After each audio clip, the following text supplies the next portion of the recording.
Hi, amazing artist. I hope you guys are all staying safe at home and being creative.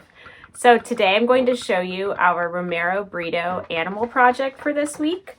So here's a finished example of a dog. And this is inspired by my dog named Teddy, who I'm going to show you in a couple minutes.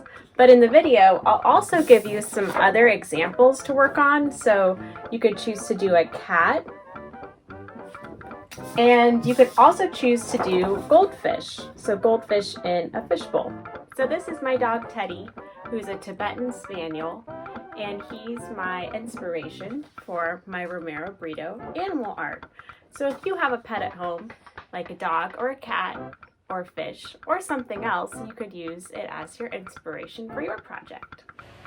Today I'm going to show you how to make 3 different animals in the style of Romero Britto. You are going to pick one to do as your project. Romero Britto is a new pop artist. That means he's creating art today. He's considered a pop artist because he likes to make art of things that are popular, like animals. Romero Britto's style uses bright, bold colors and patterns which are broken up into sections by thick black lines. Romero Britto is originally from the country of Brazil, but now he lives in Miami, Florida. Romero Britto is a self-taught artist. That means he did not go to professional art school. When he was a kid, he painted and drew whenever he could. Romero Britto hopes to spread happiness through his colorful and cheerful artworks. Romero Britto is not only a painter, but he is also a sculptor, so he makes 3D art as well. Here we see a cat and a dog. Let's get started on our artwork. So you'll need a paper, a pencil, an eraser, and a black marker like a Sharpie, and also something to color with. Later I'll be using those markers. First, let's start with the pencil. Here I'm going to show you how to make Romero Britto's dog. So later you can decide which animal you want to create. To make the dog, I started with a rainbow line a couple fingers down from the top of the paper. Now I'm creating 2 oval shapes for the ears. This is a dog with hang down ears.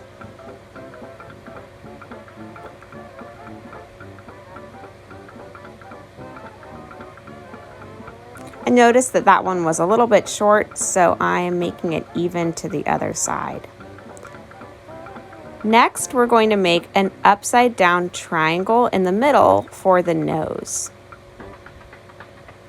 After that, 2 smile lines that connect to the ears. Then I'm making a little curve for the tongue. That would be optional if you want.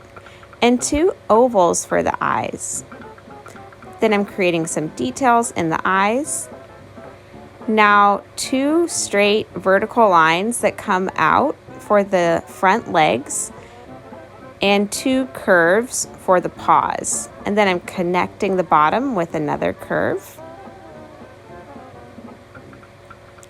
Now I'm going to make a curved line for the belly. And then we can't forget about the back legs. So I'm going about halfway up the front legs, and I'm creating a big curve, kind of like the lowercase n, and then a little curve for the paw.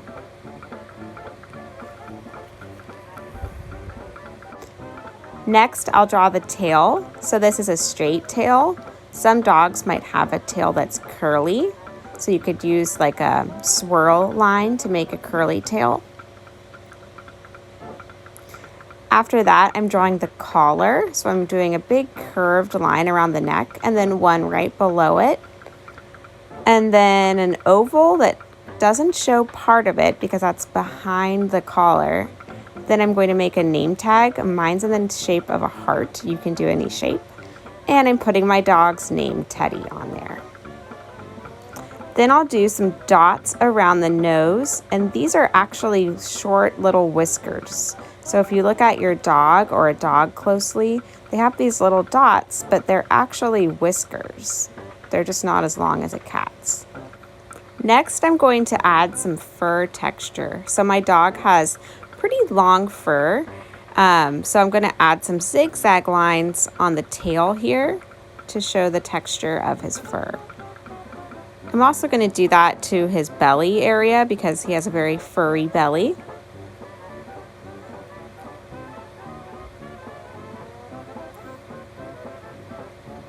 And then I'm going to add some nails on his paws. I'm also going to add some fur texture on his ears. Now, if your dog doesn't have really long fur, or the dog you're drawing doesn't, then this might not be something that you do, but that is up to you.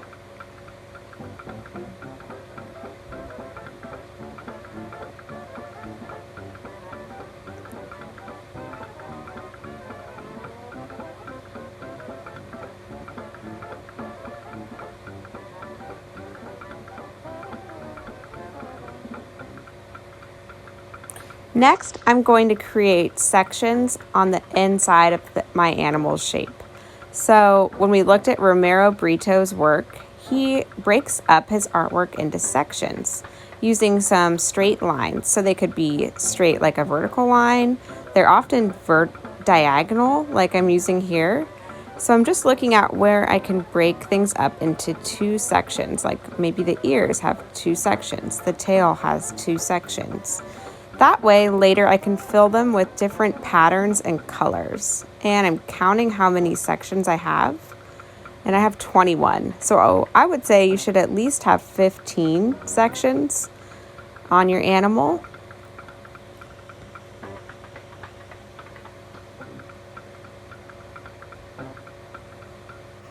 Now that I've made all my sections, I'm going to go ahead and outline all the pencil lines with a Sharpie.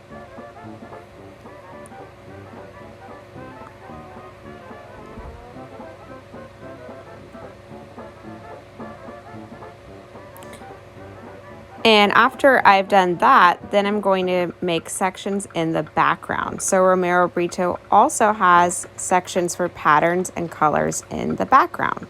So you'll see here that I do that. I would say you should have about 10 or more sections for your background. Now I'm going to show you how to make a cat in the style of Romero Britto. So you'll be drawing with a pencil, but in my video I am using a Sharpie.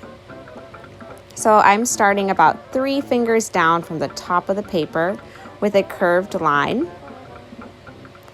Then 2 short diagonal lines for the cat's ears. Then I'll make a slightly diagonal line for the side of the face. Notice they come out a little bit. And another diagonal line that comes to the middle and one that goes to the side for the cat's head shape. Notice it's very angled. Then I'm going to use 2 more long diagonal lines for the cat's front legs. Notice how they come in a little bit. Then I'll use a letter C shape for part of the paw and then a backward C, and I will connect that with the curvy line. Then I'm going to use a straight vertical line that goes up in the middle, but not all the way to the chin, to separate the 2 legs. Then I'll use 2 lowercase n shapes for the back legs, and again that C shape for the paw, and then the backward C. Now cats often like to curl their tail, so I'm going to use a curled line, kind of like a spiral line, to create the tail shape. Let's work on the cat's face. So I'm going to use 2 triangle shapes to fill in the ears.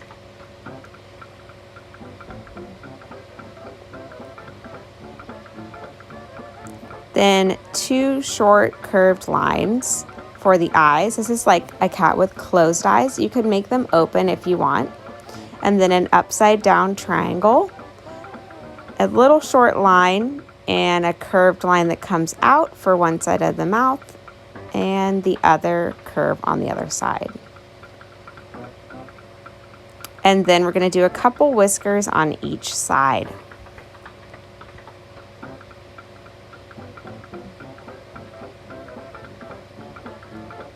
Now I'm going to show you how to make a collar that has a bow tie. So this could be something you want to do if you'd like. You'll start with a small oval in the center and then almost like two triangle shapes that come out to make the sides of the bow. Then I'll show you how to do the collar in the background, kind of behind the bow there. So just two straight lines to create the collar shape on each side. Then I'm doing some details on the paws. And that's your Romero Britto cat. The next thing I'll do here is add sections. So remember to add sections when you are done. Now let's see how to make Romero Britto goldfish. So remember you're drawing with a pencil here to start and then outlining with a Sharpie. Again, I'm going to start about 3 fingers down from the top of the paper. And I'm making a slightly curved line for the top of a fishbowl. Then I'm going to make another curved line a little bit below. So that is like a big long oval, but it's actually called an ellipse. Then for the fishbowl shape, I'm going to make like a big letter U. Notice that it's very close to the edge of the paper, so it takes up a lot of space. Now let's work on the fish. So to make the fish body, it's kind of like a long letter C. And then triangle shapes for the fish tails. I would include 2 fish at least in your fish bowl. 1 fish might be kind of lonely.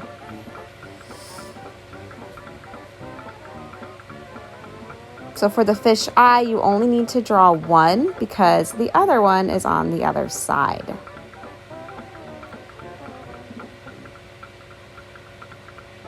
In Romero Britto style, things are always a little bit bigger, so like eyes are exaggerated. So the bigger the features are, the more in his style they will be. And here's some different types of mouths. You could do a smile or you could draw fish lips, like I am for this one. Now we'll do some fins. So on the top and the bottom, just curved lines. And then I'll create some sections inside of the fish so I can then add different patterns or colors later. I also included some bubbles, and as they go up, notice that they are getting smaller.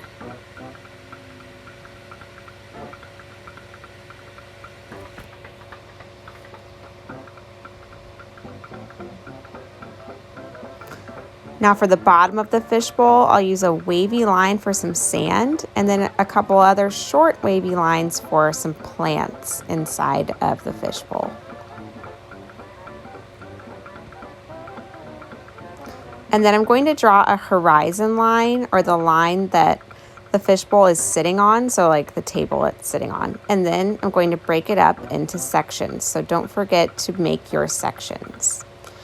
All right, back to the dog. So for whatever animal you've created, now we're going to add patterns inside of all these sections. So think of different lines and shapes that you can use to create patterns. Remember, a pattern is a repeated drawing. So you're drawing something and you're repeating it. So I chose hearts, so I'm filling in that whole section with hearts.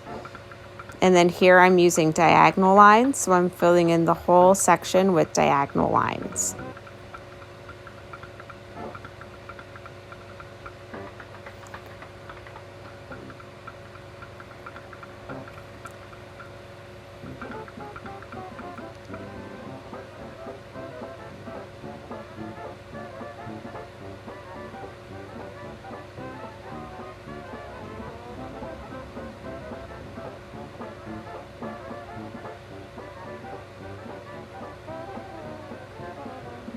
Now let's see this sped up a little bit.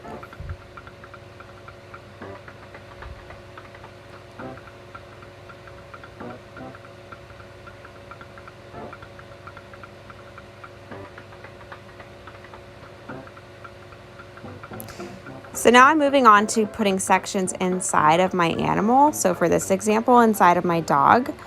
And there might be some sections that you want to leave blank, but I would say you need at least half of them filled in with patterns.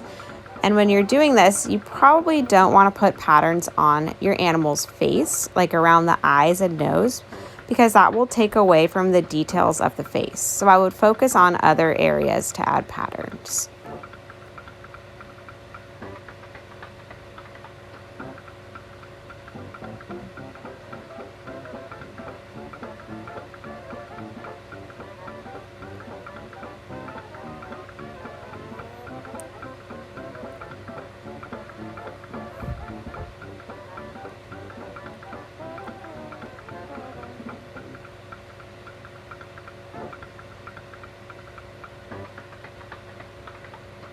So most of your sections should have patterns when you're done. No patterns on the face. Let's add some color now. So I'm going to pick out a set of colors to color in my dog Teddy. Teddy's actual fur has lots of gold and yellow tones and a little bit of tan. So for my colors, I'm going to pick out lots of yellows, browns, maybe a little bit of orange to create a pop art version of Teddy. And I'm only going to use these colors on him. So I'm not going to use any pinks or blues or greens. I'm going to save those for the background.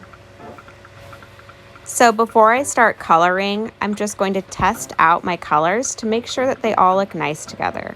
So I have some golds, some yellows, some browns, and I'm going to add a little bit of orange later. And remember that your sections have patterns, but also some of them you left solid, so some you're just going to color in. And notice how I'm coloring in this section.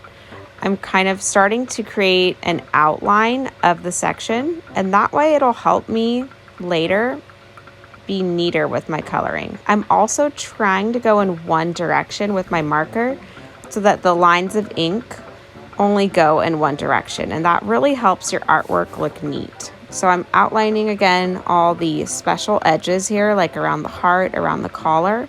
Then it makes it really easy for me to just fill in.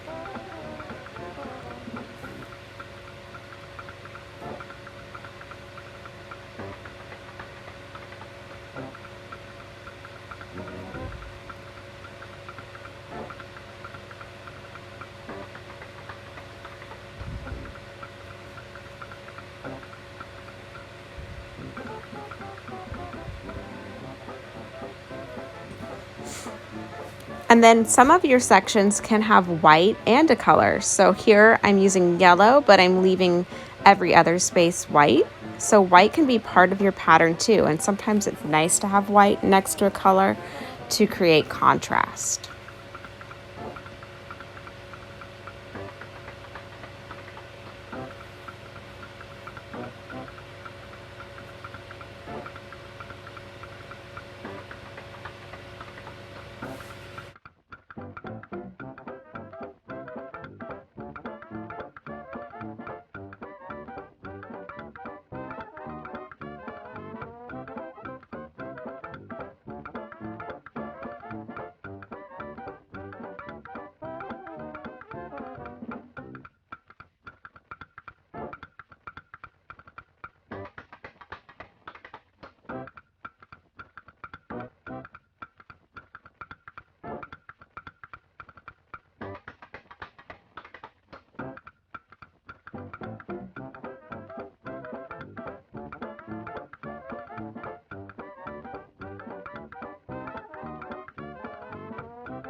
All right, so Teddy is almost done being colored in, but I still have some things that I might not want to be oranges and yellows. So his tongue, I found a pink shade, and then his collar, I'm going to choose some opposite colors. So I did lots of blues and greens for his collar. Now I'm putting away the colors that I used on Teddy, and I'm picking different colors for the background sections.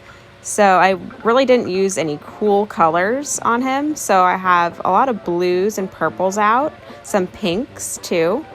And I'm using all of those on the background sections. So when you do this, you're using contrast and you're making your animal stand out from the background.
All right, it looks like I am almost done coloring in my artwork.